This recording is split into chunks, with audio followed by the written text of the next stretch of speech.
हाय दोस्तों, कैसे आप सभी। वेलकम बैक इन ब्लॉग्स वाली नैना। तो मैं आशा करती हूँ कि आप सभी अच्छे होंगे, और नहीं है तो प्लीज़ हो जाओ, क्योंकि गिले शिकवे तो हर रोज़ होंगे ने, निक्की निक्की गल्ला दा बुरा नहीं बनना।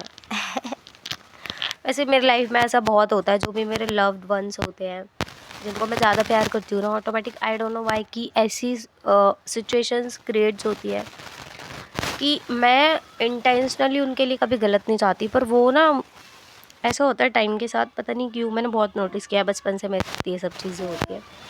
तो इसलिए मैं दूसरों को ब्लेम नहीं करती। मैं सिर्फ इतना सोचती हूँ कि मे बी शायद मैंने पास कर्मा में इनके साथ कुछ किया होगा, उनकी सोल मुझसे बदला लेना चाहती है।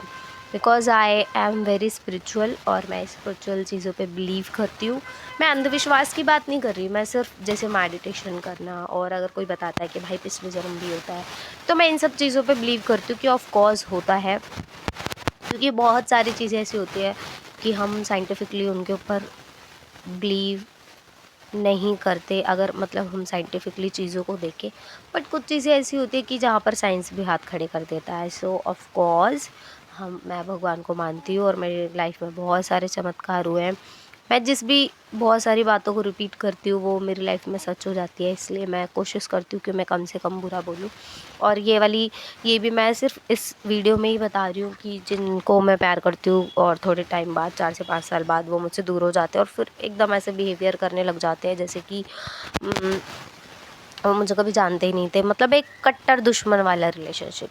बट फिर भी मैं कभी भी ये क्या कर रहे हो आप, मैं किसी से बदला नहीं लेती। मैं सब कुछ भगवान पे छोड़ देती हूँ, परमात्मा पे छोड़ देती हूँ, क्योंकि ना मैं किसी के साथ गलत करती। और हाँ, कि ना कभी भी ना, बहुत सारे ना एक एक्स्ट्राऑर्डिनरी लोग देखे हैं मैंने, कि अपनी गलती होने पर अपनी गलती को छुपाने के लिए ना सामने वाले के सीक्रेट्स खोलने लग जाते हैं। और जिसमें कि वो सीक्रेट्स ऐसे होते हैं कि अगर उनको बढ़ा चढ़ा के बताओ तो बहुत बड़े लगते हैं। और नॉर्मली एक ओपन माइंडेड पर्सन की तरह, पढ़े लिखे इंसान की तरह सोचो तो वो कोई बहुत बड़ी बात नहीं है, नॉर्मल सी बात होती है। बट उन लोगों के लिए, कुछ लोगों के लिए कुछ बातें बहुत बड़ी होती है। मतलब ये सब कुछ हमारे माइंडसेट पे डिपेंड करता है। तो भाई, अपनी लाइफ में एक चीज़ सीख लो, आप कभी भी किसी के साथ बहुत अच्छा टाइम बिताने के बाद अगर आप उसकी नहीं बन रही, तो प्लीज़ ये ऐसा आप बिल्कुल भी मत करो। जैसे टुच्चे मुच्चे हरकतें, मैं इनको यही बोलना चाहूँगी, गलत लैंग्वेज यूज़ ना करके, कि भाई ये सब चीज़ें छोड़ दो, क्योंकि ये एक बार लाइफ मिलती है भाई, अच्छे से जियो। अगर किसी से बन रही है तो ठीक है, नहीं बन रही तो साइड हो जाओ। बट ये सब चीज़ें करके आपको भी कुछ नहीं मिलने वाले, और सामने वाला भी कुछ नहीं मिलने वाला। भाई ये कलयुग है, और सबके लिए अच्छा सोचो, अच्छा बोलो, अच्छी चीज़ें शेयर कर सको जितना हो सके। बस यही बोलना चाहूँगी मैं आज के ब्लॉग में। और एक अच्छा सा इंसिडेंट मैं आपके साथ शेयर करना चाहती हूँ कि अभी मैं 3 महीने पहले की बात बता रही हूँ। 3 महीने पहले जो मेरा लाइफ़ को लेके एक माइंडसेट हो गया था ना, बहुत ही ज़्यादा गलत हो गया था। मुझे ऐसा लगता था कि यार, और मैंने उस एक्सीडेंट से बहुत सारी चीज़ें सीखी है। जैसे कि मेरी शादी हुई पिछले साल, तो शादी के टाइम पर भी मुझे बहुत सारे लोगों के फेसेस दिखे, ठीक है। फिर बट स्टिल मैं सब कुछ भगवान पे छोड़ देती हूँ कि जो भी करोगे आप करोगे। जो अच्छा करते हैं ना मेरे साथ, मैं उन पे ज़्यादा फोकस करती हूँ। और भाई देखो, ये तो लाइफ है।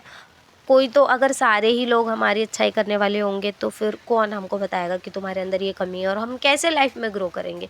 तो उनका भी शुक्रिया अदा करो जो आपको गलत बोलते हैं, उनके लिए भी बोलो धन्यवाद परमात्मा, आपने किसी न किसी इंसान को हमारे अंदर की कमी बताने के लिए भेजा, और उन्हीं के थ्रू हम अपनी ज़िंदगी में और अपने ऊपर क्या करते हैं, वर्क करते हैं। अदरवाइज़ फिर तो हम बैठे रहेंगे, जब सब कुछ अच्छे चलेगा हमें करने की क्या ज़रूरत है।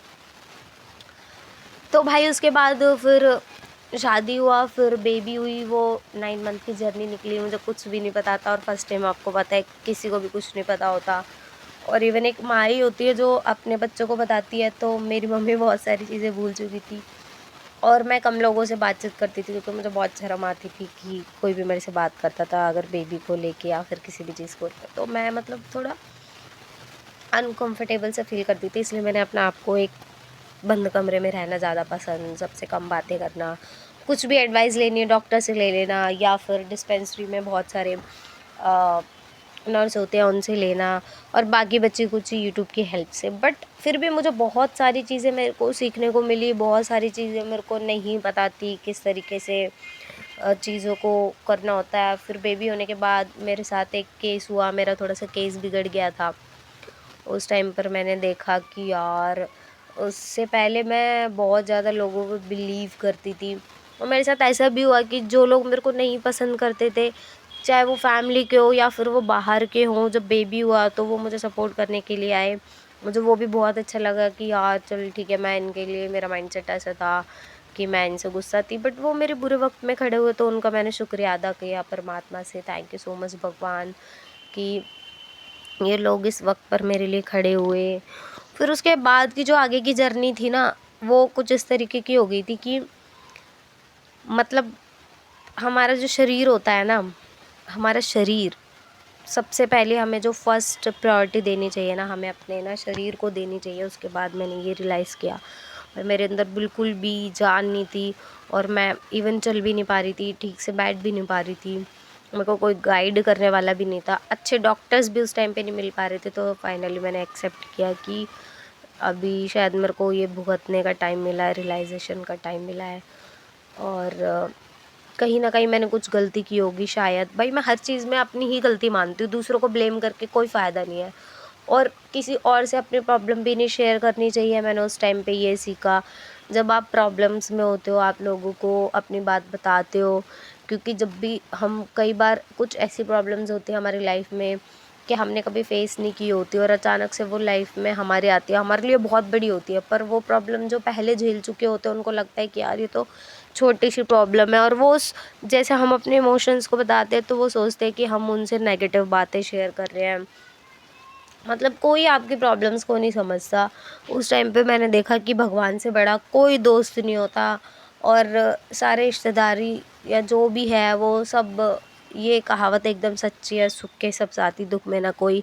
तब से मैंने अपने आप को, जितने भी, जिनको भी मैं बहुत ज़्यादा प्यार करती थी, मैंने सबसे डिस्टेंस लिया, और जिन्होंने मेरा साथ दिया उनको मैं कभी लाइफ में नहीं भूलूँगी कि भाई जो मेरे बुरे वक्त में साथ थे। और सबसे ज़्यादा मेरे माता पिता, उन्होंने मेरे साथ दोस्त बनकर, वो मेरे सुख में दुख में हर तरीके से मेरे लिए खड़े हुए थे। मेरे पेरेंट्स और हस्बैंड, और मेरे यूट्यूब के कुछ डॉक्टर्स थे जिनकी मैं एडवाइस ले लेकर अपनी मेडिसिन्स, और जिन डॉक्टरों ने मुझे मेडिसिन दी, उन सब का मैं थैंक यू, शुक्रिया अदा बोलना चाहूँगी। और यही बोलूँगी भाई, मतलब कि या फिर फालतू की भीड़ भाड़ इकट्ठी करके इतना ज़्यादा प्यार प्रेम करना बेकार है। जो आपके दुख में नहीं, तो मेरा तो वही है, वो मेरे सुख में भी नहीं। और जिन लोगों ने भी मेरा साथ दिया उस टाइम पर, उन सबको मैं दिल से थैंक यू बोलना चाहूँगी। तो ये थी मेरी बहुत सारी दिल की बातें। और मैं एक शादी में गई थी कल, जो कि मैं आपको नेक्स्ट वीडियो में बताऊँगी। मुझे बहुत अच्छा लगा कल वाली शादी में जाके। उससे पहले भी मैं 2-3 फंक्शंस में गई थी, उसके बारे में मैं अपनी जर्नी आपको नेक्स्ट वीडियो में शेयर करूँगी, क्योंकि ये वाली जो वीडियो है वो बहुत लॉन्ग हो गई है, और मैं इसको विदाउट एडिटिंग करे ही अपलोड करूँगी, जैसा भी है, विदाउट फ़िल्टर, या मेरा जैसा भी फेस आ रहा है इसमें, डजेंट मैटर। क्योंकि भाई अब पता चल गया है मुझे कि मैं जब भी वीडियोस बनाओ तो आपकी बातों में दम होना चाहिए। ज़रूरी नहीं आपके पास बहुत अच्छा फ़ोन हो। और माइक मैंने इसलिए लिया है क्योंकि मेरे जो फ़ोन का कैमरा है वो अभी अच्छे से वर्किंग, सॉरी, स्पीकर है वो इतनी दूर से अच्छे से वर्किंग नहीं कर पाएगा। तो आई होप कि आपको ये मेरा व्लॉग बहुत पसंद आया होगा। और मैं किसी से भी एडवाइस नहीं मांगूंगी कि कोई गलती हो तो, या फिर मैंने कुछ गलत बोला, या कोई भी सजेशंस, मुझे किसी का कुछ नहीं चाहिए। अभी इसलिए नहीं चाहिए क्योंकि मुझे पता है कि अभी इसकी जो रीच है वो थोड़ी कम है। जब मेरे को ऐसे लगेगा कि मेरी वीडियो में इंगेज हो रहा है, सब इंगेज कर रहे हैं, तो उस टाइम पे मैं ज़रूर आपकी एडवाइस मांगूंगी। Thank you so much for watching my video. Please do not forget to like, subscribe and share this channel. Bye bye, love you.